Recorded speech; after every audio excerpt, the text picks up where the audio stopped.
ఆ supreme court guide లైన్స్ని కూడా ఇప్పుడున్న ప్రభుత్వాలు అమలు చేయట్లేదంటే కార్మికుల పరిస్థితి ఏంటి? కార్మికులు ఏ విధంగా ఇబ్బంది పడుతున్నారో కనీసం ప్రభుత్వాలు చూడాలి కదా. మొన్న ఎలా ఏదైతే ఇప్పుడున్న కూటమి ప్రభుత్వం ఉందో ఈ కూటమి ప్రభుత్వాన్ని కూడా మేము విన్నపం చేశాం.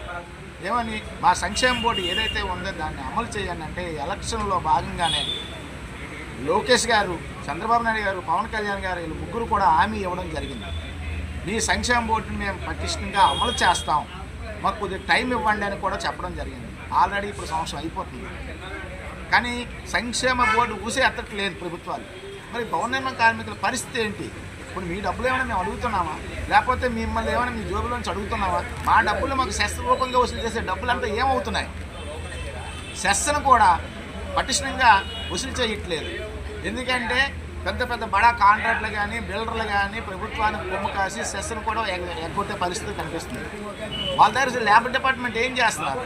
సెస్ వసూలు చేయాలి కదా. సెస్ వసూలు చేస్తే ఆ డబ్బు కార్మికులకు ఇవ్వమని చెప్తున్నాం మేము. తగ్గించండి ఈరోజు. అందువలన ఏంటంటే ఈరోజు మేడే కార్యక్రమం, మేడే పండగ, ఇది కార్మికులకి ఒక పండగ వాతావరణం. ఈ వాతావరణంలో కార్మికుల సమస్యల పైన పోరాటం చేయాలని చెప్పేసి, అలాగే ఈ కార్యక్రమాన్ని జయప్రదం చేయాలని చెప్పేసి కోరుతున్నాం. ఓకే.